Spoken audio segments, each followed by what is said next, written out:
Hi, I'm Kristen and this is Scrap Fabric Love, and today I'm showing you what I'm calling the Scrappy Bargello block, so this one here. So this is part of the Scrappy Strips quilt along. It's the first of two blocks that we're going to be doing in the quilt along, but it's also a great kind of standalone block. So even if you're not doing the quilt along, it's a fun block that uses lots of little bits of your scraps that maybe you just don't have something to use them on right now. So what you can see behind me here is actually 4 blocks rather than 1. So this is 1. But in order to get the sort of wave that makes it look a bit like Bargello, we need 2, and we need to piece them in specific orders to get the wave to go. And then the more you have, the more of that wave you get. So we've got 2 rows of that in the quilt along quilt, and we can debate whether or not this is truly Bargello. Obviously, if you've seen a Bargello quilt, it's usually got like gradations of lots of colors, and the waves kind of are maybe less uniform, I guess. But what I was trying to mimic with this block was the feeling you get when you look at a Bargello quilt and your eye goes to either the lightest one or the darkest wave that you can see on there. So that's the idea. I'm thinking you're gonna focus on these colored scraps in the middle. But obviously, if you were to stack them like this, you would also get the secondary wave of the background fabric. Now in our quilt along, we're doing 2 rows, so we're not gonna have them stacked like this, we're gonna have them going across, and you're gonna do 6 blocks that are going up, or maybe up this one, 6 blocks going up and 6 blocks going down for the traditionally pieced. And if you're doing the foundation paper pieced version, it's 8 up, 8 down, and they're smaller blocks. So if you're not sure about the quilt along or any of that, go ahead and watch last week's video. It was just the fabric pull, so you've still got time to catch up with us. This is the very first block. And there's also lots of extras for the quilt along inside my brand new no judgment quilting community over on Patreon called Scrap Club. And I've also done another video about that if you want to find out about it. But in today's video, what I'm going to do is show you how to make the pair of blocks that gives you the wave and all the pieces that we need to do that. And then I'm going to talk about some ways that if you are doing the quilt along and you want to make a bunch of blocks at once, a couple of options for how to speed that up for you. And then lastly, I'm going to go through how to make the foundation paper pieced version of this block. So this quilt along has a traditionally pieced version and an FPP foundation paper piecing version where you stitch right on paper in order to follow the pattern. If you've never tried foundation paper piecing, this is a great beginner block to start with because we're basically still just making the same units you would make if you were traditionally piecing it, but you're just using the guide of the foundation pattern. So I'll show you all of that at the end. But if you want access to all the foundation paper piecing patterns for this block and the quilt along in general, that's inside Scrap Club. So that's how you get the actual physical pattern. But as I said, it's a really good beginner one for someone who just wants to dip their toe in the water of foundation paper piecing and maybe doesn't want to do anything really too complicated to start off with. Okay, so let's get started making the Scrappy Bargello block. So these blocks are made up of pairs of units. So basically unit A, B, C have separate measurements from each other. But then for the second half of the block, we're just flipping units A, B, C upside down. So really, we only have to make 3 sizes of units. We just need to make 2 each per block. And we need to set them out in a different order in order to get the wave going up or down. So that's what I'm going to show you. And I'll obviously give you the measurements for each of the patches that you need to make these units. But if you are in Scrap Club, you don't need to take notes. You've got this all in your handout. For this block, we need 6 2.5 by 5.5 inch rectangles of our scraps, or accent fabric is what I've called it in the color groupings that I talked about in the video last week, or that you'll also see in your handouts if you're in Scrap Club. So 6 of those. So I've got them arranged kind of in that sort of wavy kind of order that we're going to sew them in. So 6 of these, they're all the same size. Okay, then we need 2 really teeny 1.5 by 2.5 inch rectangles. So raid your crumb drawer if you have one, or box, or whatever you use. And we're going to put 1 down the bottom over here by this one, and 1 up at the top over here by this one. Then we need 2 2.5-inch squares. And again, one's going to go here and one's going to go here. And then we need, yeah, those are squares. And then we need two more rectangles now. 2.5 by 3.5. So I'm going to put one here and one here. And then we've got the 4.5 by 2.5. So one here and one here. And then 5.5 by 2.5. So you can see we're kind of going up. You can probably see how these steps are kind of going. So I'll put that one here and this one here. And then I've got two 6.5 by 2.5.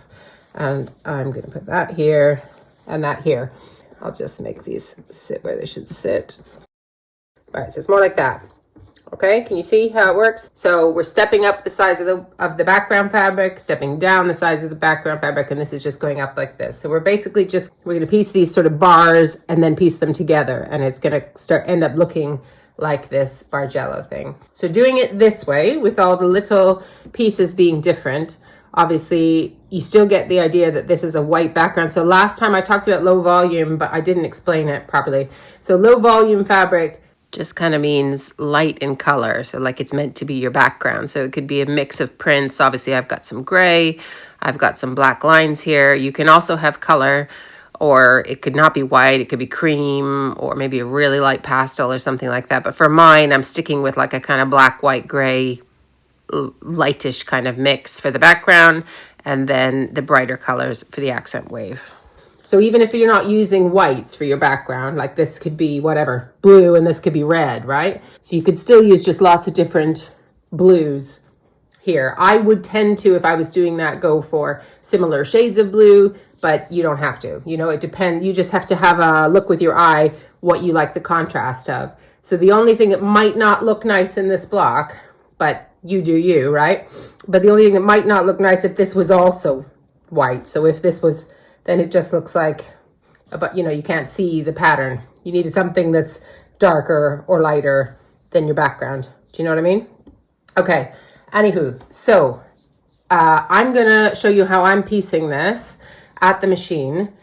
And then after that, I'm gonna show you a quicker way that you could make this block with strip sets if you don't wanna use small pieces of individual scraps. I like it this way because I want to use little bits.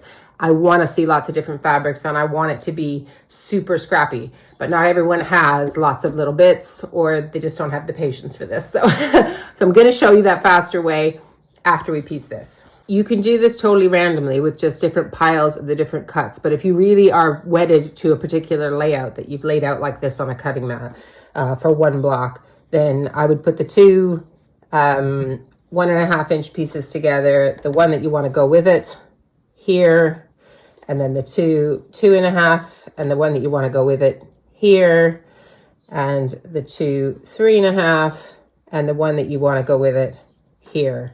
And then pile these on top of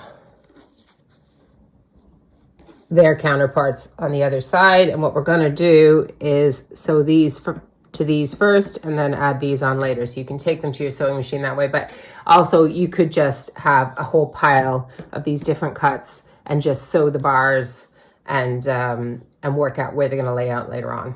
And all I am going to do is do a bit of chain piecing. So again, if you're making all the blocks for the quilt and you're making them all at once, you could do this all in a oneer. You don't need to just do a block at a time. But this is what I'm doing for now. So 1/4-inch seam, right sides to right sides.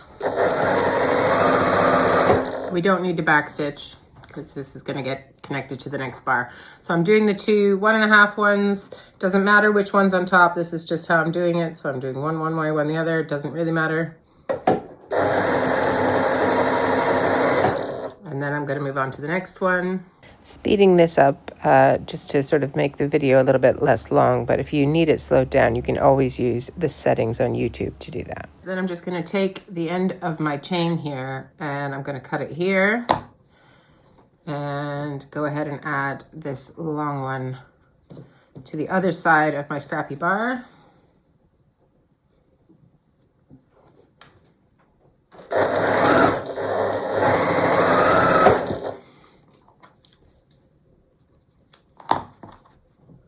So if you are in Scrap Club, you will get a key so that you can have it with you and remember that, you know, the longest bar, the 6.5 is on the one with the 1.5 and the 5.5 is on the one with the 2.5 and all of that. I think you get into a rhythm of it and it kind of makes sense if you think about it. But in case you get confused, you know, the longest ones go with the shortest ones, if that makes sense.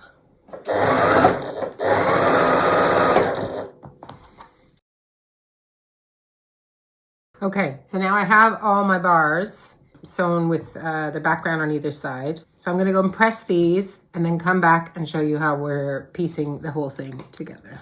So here are my ironed bars. I keep calling them bars. Units. Units is usually what you call bits of a quilt block before they're together. So my units. I didn't show you how I press them because it doesn't matter. So you can press to the dark side. You can press to the light side. You can press open. Do what you like. We're not nesting any seams.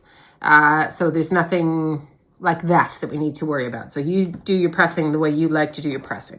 Right, so let's lay this out. So I want to find one that has this 1.5 here, because I know that's the bottom edge of my block here. And then I got to find one. So I didn't take a picture of the way I had it laid out before. So we'll see if I put it in the same order or not. So that's the one with the 2-inch at the bottom. Then I'm looking for one with a 3-inch at the bottom. Is it this one? Yeah, that one looks good. Yeah. And then one that's got, is it this way? That way. There we go. And then this way. And this way. Okay? So if you're not sure, we're stepping up from biggest to smallest kind of at the top. So, and smallest to biggest here. And so then all we're gonna do is sew these together. So I'm just gonna go right sides to right sides. The only thing that we want to meet is the top and the bottom. We're not trying to make any seams meet. We want it to stagger. That's what's gonna give us the look that we want. Okay, and then I'm just gonna go right on to the next one.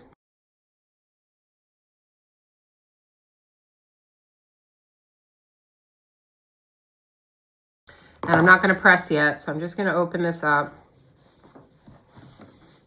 And check I'm still in the right order. My whites are still going up in a step. And then I'm gonna sew these two together. And then the last bit is putting this piece on here. So that is it. So I'm gonna press that. And here is that finished block of the wave going up. So the block we just made follows this pattern, which is the wave going up. But obviously, in order to make the wave going down, we then need the pieces to be in the opposite direction. So the easiest way to do this is to just make a bunch of units and then you sort out your layout afterwards. But I'm going to show you just how you would lay it out to do the wave going down now. So this is made up of exactly the same units as the block going in the opposite direction. But a handy way to remember for this one is that on the very left-hand side of the block, instead of having the 1.5 by 2.5 inch patch at the bottom left, you have the largest 6.5 by 2.5 inch patch at the left.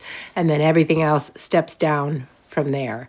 But of course, the easiest thing would be to just make the units ahead of time, and then you can sort out the layout. So for one block, for example, you need 2 of these bars that have 6.5, 5.5, 1.5, you know, and then you need 2 of these ones and 2 of these ones.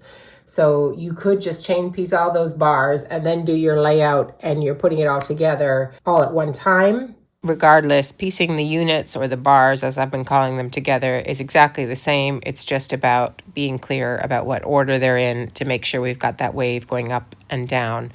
If you've made a Bargello quilt before, it's possible, probable in fact, that you've used a method that uses a whole bunch of strip sets in like a tube. I'm not going to do the tube thing because we don't have these like color gradations going on, but I am going to show you some strip set options in a minute. Okay, so this time I have it going in the reverse order.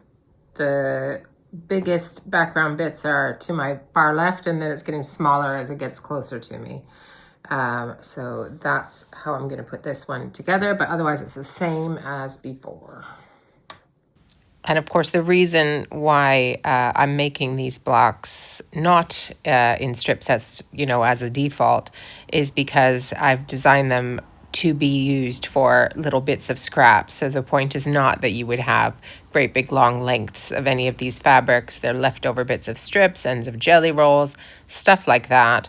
And it's just a way that we can use it to make something fun. And once these are pieced into blocks, we just trim them to 12.5-inch square. So here's the first block I did with the background going up this way. And here is the second one. Let me make this bigger. Hang on. Now you can see, I think. So this is block 1 ending here with the purple, and this is block 2 starting with the pink and ending on the green. So you can see now when we piece it together, we are going to match these 2 bars. So you can look if you want about how you iron that, but it doesn't need to be perfect either because these are stepping up. So if this, you know, ends up a little not quite meeting on the seams, it's not going to look funny. It doesn't matter. I suppose the only thing you probably want to pay attention to is that these 2 fabrics aren't the same. Okay, so that might take a little bit of planning. But anyway, I really like how this ends up looking, and as we add more, we'll end up with that wave. So if you're doing the quilt along and you want to piece this the way I've just done, you would need 6 going up and 6 coming down, and that will give you the pairs you need to make the wave. But right now I'm just going to show you how you can use strip sets to make this faster if that's something you want to do. The blocks are all basically made up of 3 pairs of units, right? So there's 2 that have 6.5 on one end and 1.5 on the other end of the background fabric, 2 with, you know, and then the other, there's pairs for the other 2 measurements as well, right? So what we really need to make is 3 big strip sets, and then we can cut the units from that. So what I'm going to show you the measurements for today is enough to cut the units for 6 blocks. So that would be half of the amount that you need for the quilt along. I am going to do a mix of making them from strip sets and doing them the way I just showed you, because I do want it to be scrappy. And if you do the strip sets, there's less variation in the accent fabric because you're probably using more of it, and as well in the background fabric because it's one big strip. So it depends how scrappy you want what you're doing. So I'm not going to actually cut the whole length of the strip set because I want mine scrappier, but I'm going to show you anyway how this would work. So for the accent fabric, you want 3 5.5 by 30-inch strips. Mine, you'll notice, are longer, but anyway, the measurement for what I'm talking about is 30-inch long strips. Okay, so I'm going to start with this one. So I need my, let me see. I'm starting with the one, I think this is 2.5, just to check. I cut these earlier, yeah. So I've got 2.5.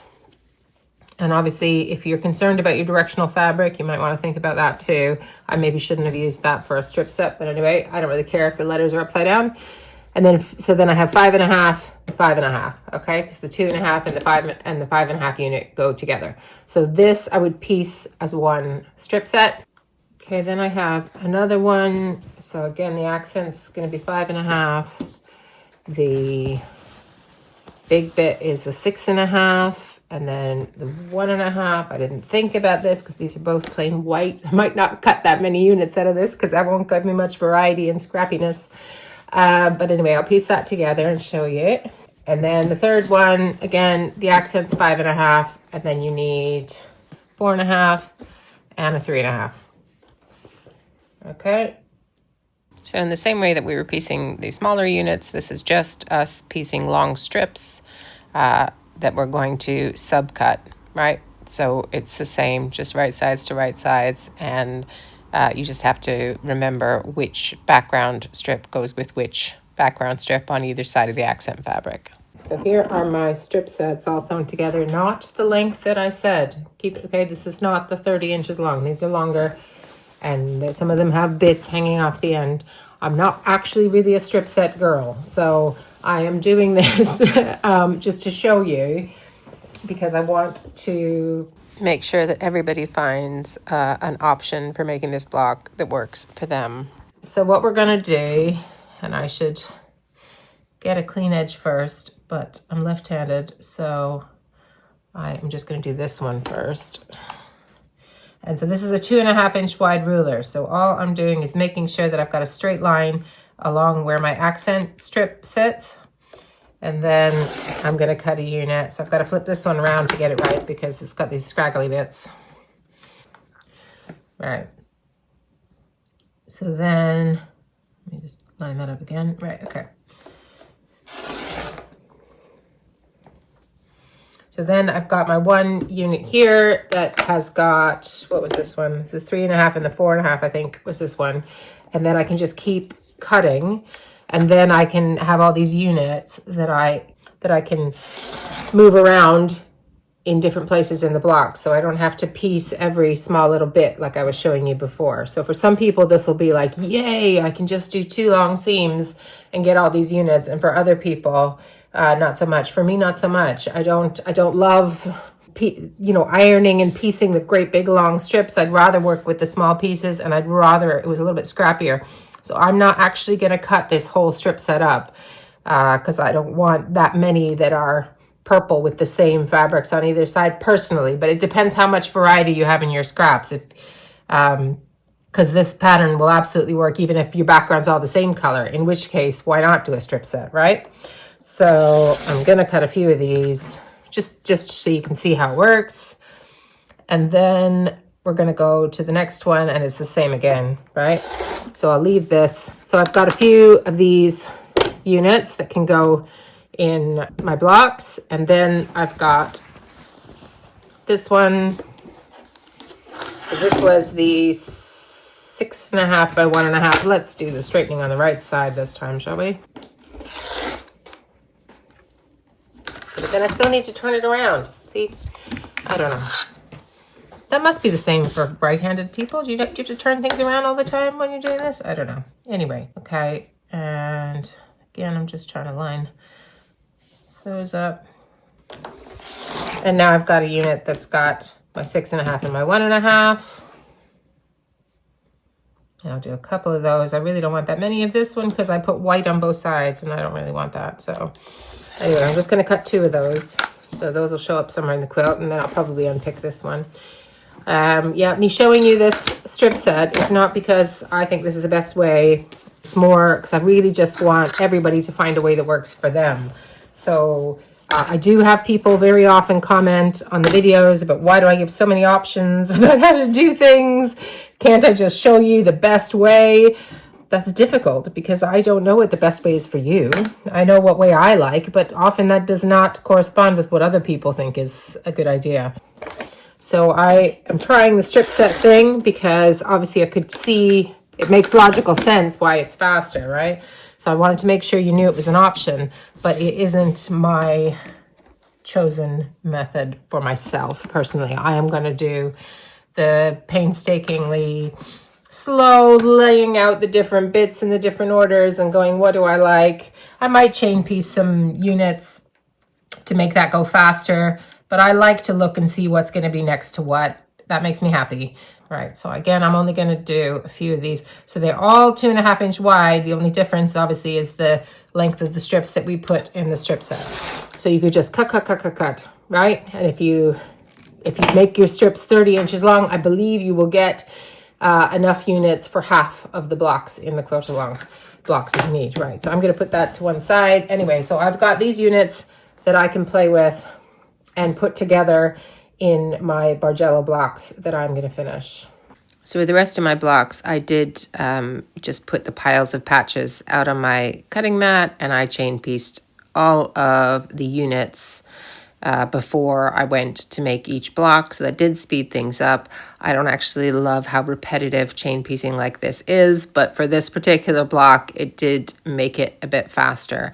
I didn't do anything like this for the foundation paper piecing version, which I'll show you in a minute. For that one, I did go block by block, and I personally enjoyed that better, but different strokes for different folks, right? So these are all my finished blocks for the quilt along, my 12 traditionally pieced blocks. This is not how they're going to be laid out, but I think you can see how if you wanted to do a whole quilt of this block, it would look pretty cool. So let's move on next to the foundation paper piecing version. Okay, so for the foundation paper piecing version of the Scrappy Strips quilt along, I'm going to show you how you're going to do the Scrappy Bargello block for that in a minute. But first I wanted to show you the fabric I'm going to use for that version of the quilt. I hadn't actually decided last week when I did the video about the fabric pull. So anyway, I've decided to use all sorts of different colors of Scrappy strips. I've got a box, I've got a bag, it's all sorts of stuff. Haven't measured any of it, but it'll be plenty, I think. And this is going to be my background fabric. So a bunch of folk inside Scrap Club were saying they're struggling with fabric choices and what they want to do. So I did want to show you that you don't have to choose. You can just do completely scrappy background. And then for my accent and kind of hero, I'm going to combine them in this version. Instead of having 3 groups, I'm going to have 2. So I'm going to have scrappy everything for the background. And then for the ones that are going to do the wave in the Bargello block, I am going to do just random. I've got this bag of denim bits that I've kind of cut off other things. So some of them might be too small, but some of them will probably work. And I'm just going to try and use up some of that. So my denim for this block is going to be my hero fabric, the kind of wave that goes through, or if you've got the printed pattern, it also says accent fabric there. So those can be 2 separate groups, but for the FPP one, I'm going to combine them into one. So where it says accent and hero, I'm going to use denim, and where it says background, I'm going to use these different colored strips. So your FPP patterns, you're going to get this inside Scrap Club. So you're going to have this sheet, which gives you the pattern pieces that we're actually going to piece on. And then you're going to get one with templates you can cut out. So these are things you need to print, but you'll also have sheets with the measurements and the written instructions. But anyway, this is the stuff you would print. So you don't have to print the templates, they're optional. So I'm going to talk about the different ways we can get the patches we need in a second. But for FPP, if you've never done it before, basically you are stitching by number, I guess. So you're going to follow the numbers that are on each pattern piece and stitch on the paper to attach your fabric, and then you can trim around that. So I'll show you all of that.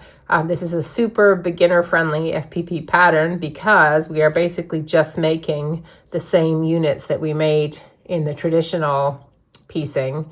It's very straightforward, but you can get used to adding your 1/4 inch seam allowance either side of the lines. I'll show you that when we get to the sewing machine. And it's just I think it's just an easy way to get your head around how you use foundation paper piecing. And then in the next block next week, when the whole block is on one piece of paper, hopefully you'll understand a bit better how that works if you're a complete beginner. So what we need to do is print 2 sheets of this for every 1 block we are making, and that is if you are stitching right onto your paper. So whatever kind of paper you're using, if you're stitching onto it, then you need 2 of these pages for every block that you're making. If you're using freezer paper, that's going to be a bit different because you're reusing it. So depends how many you can make that stretch to.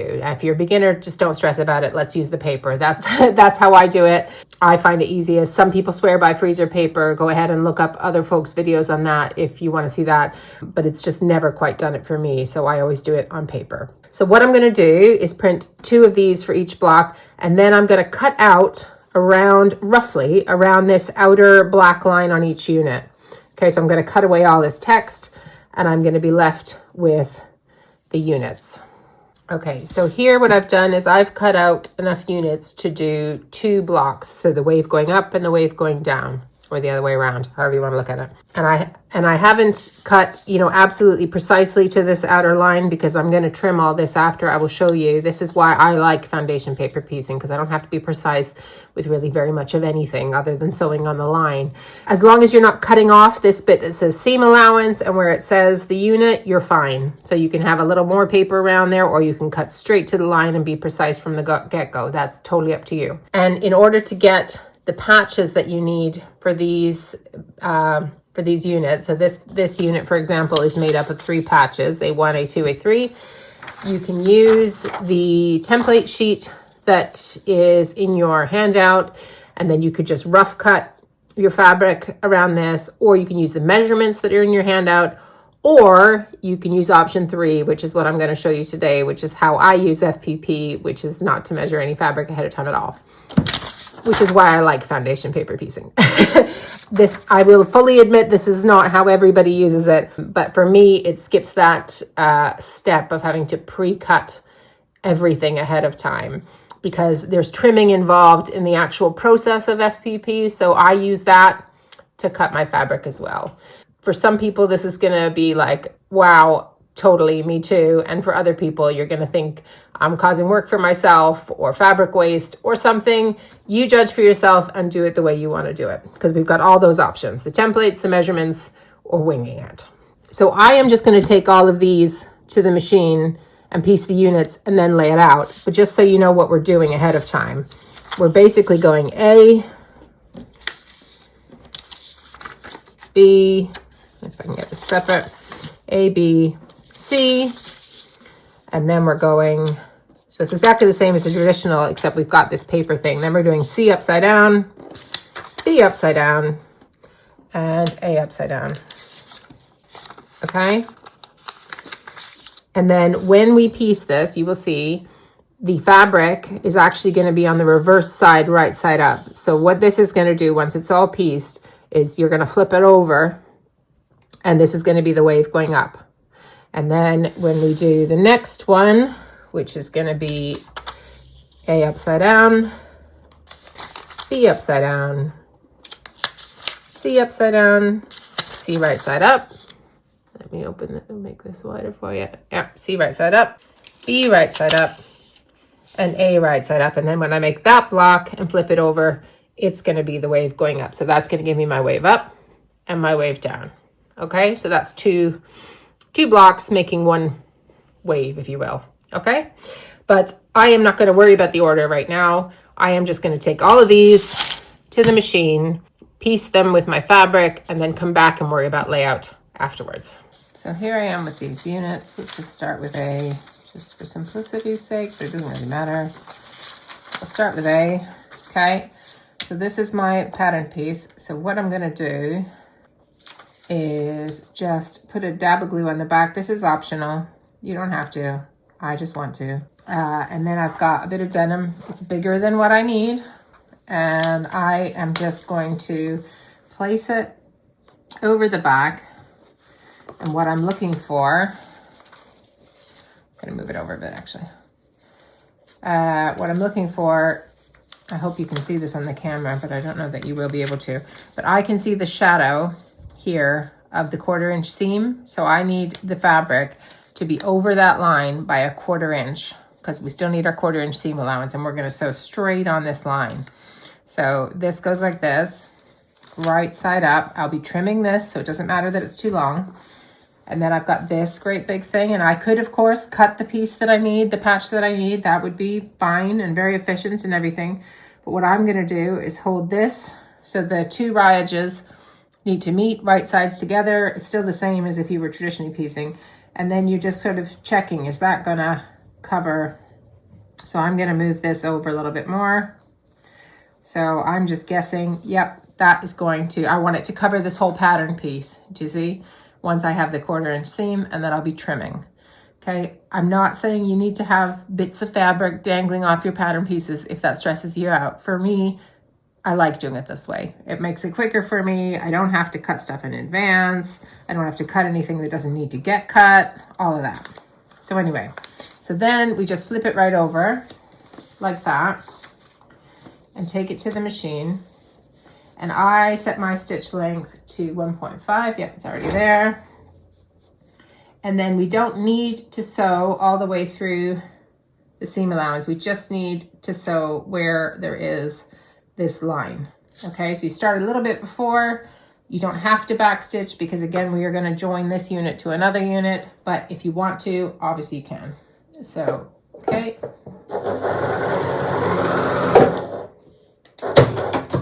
Right, so that's those 2 pieces stitched together.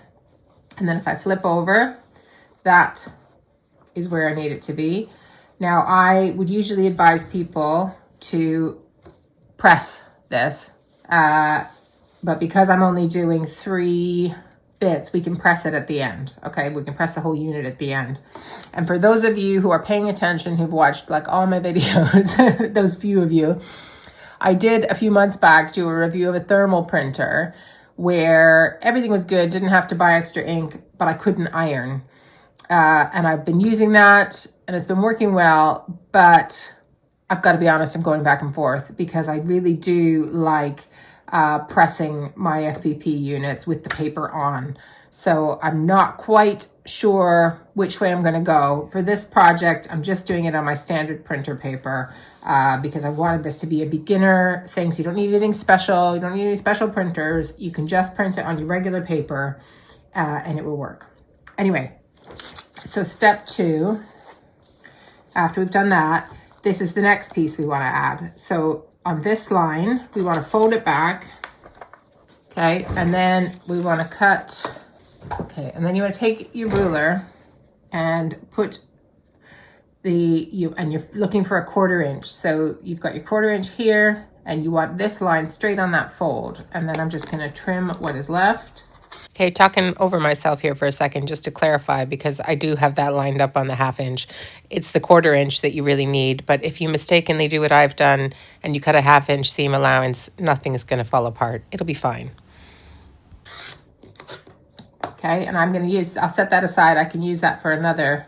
See, that now is a better size for one of these, the middle of one of these units, right? So I can set that aside over here, right? And then, and I could trim all the rest of this at the same time if I wanted to. Sometimes I will, sometimes I won't. And then got this, I don't know what this was from. It's got threads in it, right? I'm going to line this up with this, flip and check that it covers. It does, so that's fine. And then I'm going to flip that over and take it to the machine.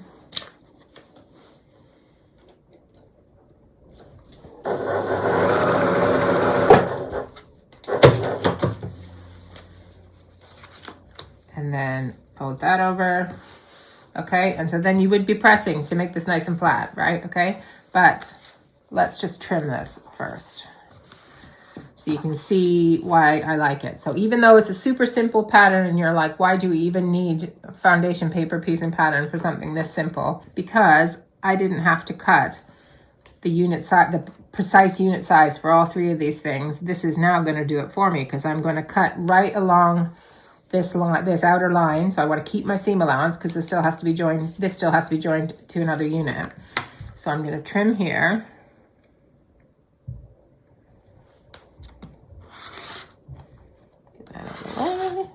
Okay, so this again can be saved for another one. And then turn it over.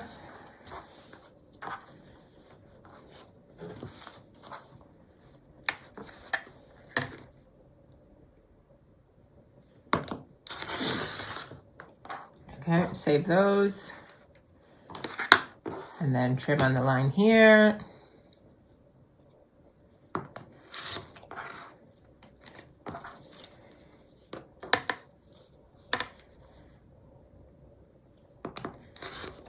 And here, and then I'll just press it. Okay, and so there's my unit. It's all cut and precise, but I didn't have to cut this exact piece of fabric to exactly the right size or any of these. And so for me, that skips a step. I can just grab the pile of scraps, match it to a patch area, and sew. And then I can let the trimming of this, which I would be doing anyways, because if you cut a patch, you might cut it a little bit bigger and you'd end up trimming. I'd end up doing these trimming cuts around anyhow. So if I'm doing that, to my mind, why don't I just cut away the excess at that point? I get that there's reasons to do it other ways. I'm just showing you how I do it. So if you want the measurements, you want the patch templates, they are in your handout. But this is why I like FPP. So this is what I'm going to do for this scrappy denim version. So I'm going to make the rest of my units exactly like that. And then I will show you how we put the FPP block together. Okay, so these are all my units that I need to make one block, right? So all I'm going to do is put the first two right sides together, just like I would if I was traditionally piecing it, except I have this line to sew my 1/4 inch seam on, okay? And that's all I need to do. So these just need to be lined up, same as you would if they were just units you'd piece the fabric of. Make sure no fabric's folded in underneath your paper. And again, you don't need to go from the top of the paper, just from right before where that inner line starts.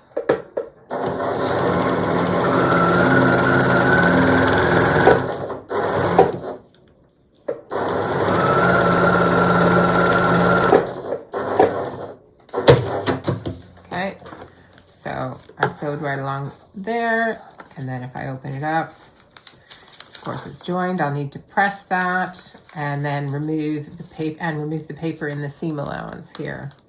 You can leave the rest on for joining the other units to each other, but I would rip this off. I'll just do it. And this is why we lower our stitch length, so that it's easier to rip the paper. This is the only semi-annoying bit of FPP, is ripping the paper, which is why some people do like using freezer paper, which is another version of this. You're still kind of sewing on a line, but it's sort of, you can reuse the freezer paper because it just sticks on the back and you don't actually stitch through it. So similar, but different. So removing the paper that's in the seam, and then for FPP, I usually iron open, but that's just me. You can do what you like. So I will do that. Obviously you can do the ironing at the end, but I'll just do it just now and come back. Okay, put it back where it was in the block, just like this, okay? So that's 1 and 2, and then I can do 3 and 4, 5 and 6, and then come back and add them together.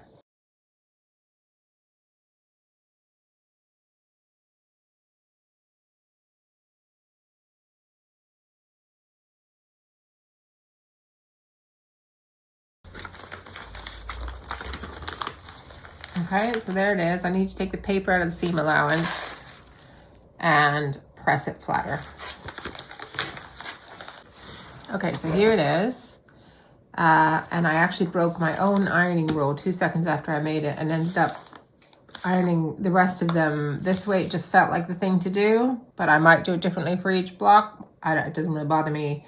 Okay, so anyway, this is one block, and I obviously need another one to make the wave, and I need 15 more for the Scrappy Strips quilt along. But anyway, that is how you do FPP. Because I've used the denim, it's going to be a little bit trickier for me to get it flat with the paper on the back, but for you it should be fine. Other things people ask, okay, can I remove the rest of the paper? You can, but then when you join this block to, or once you've joined this into rows with all your blocks and you join this row to the next one, if you take all the paper off, you won't have this seam allowance line. So if you're finding that useful to find your 1/4 inch seam, then I would leave the paper on. Plenty of folk with foundation paper piecing patterns, that's the rule they go by. They go, you don't remove the paper on the inside until it's joined to something else on either side.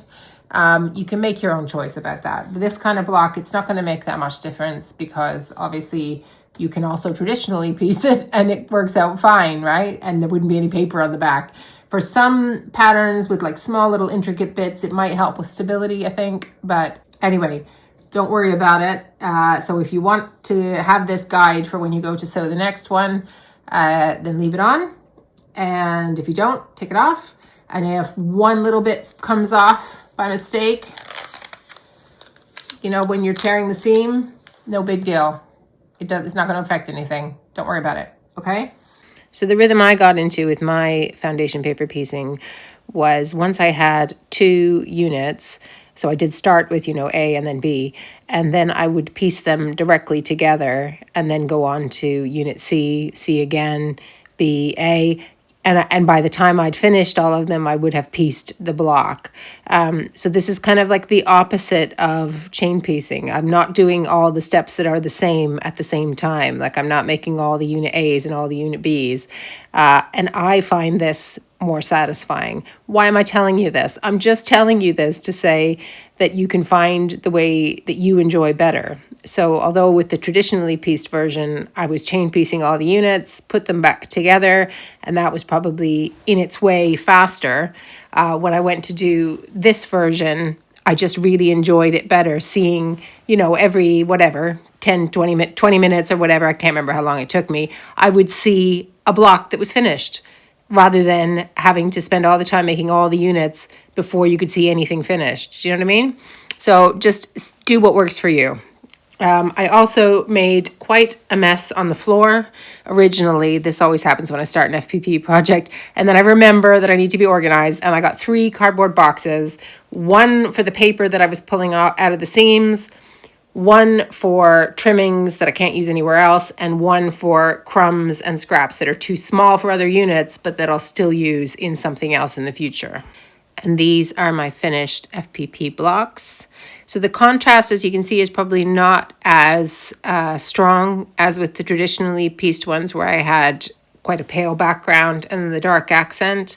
So this is a bit more of a subtle contrast. So it's just kind of a choice I'm making. Same pattern, but obviously the smaller blocks because it's the FPP one, and it's going to look completely different.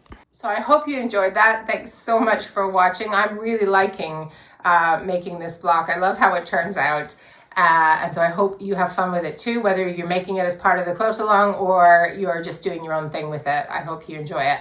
So join me next week when I'll be doing the Scrappy Log Cabin block. So it's another fun scrap block, and it's the second block in the Scrappy Strips quilt along. If you're new to the channel and you like this video, I hope you'll consider subscribing, and I hope to see you next time. Thanks so much for spending time with me. Bye.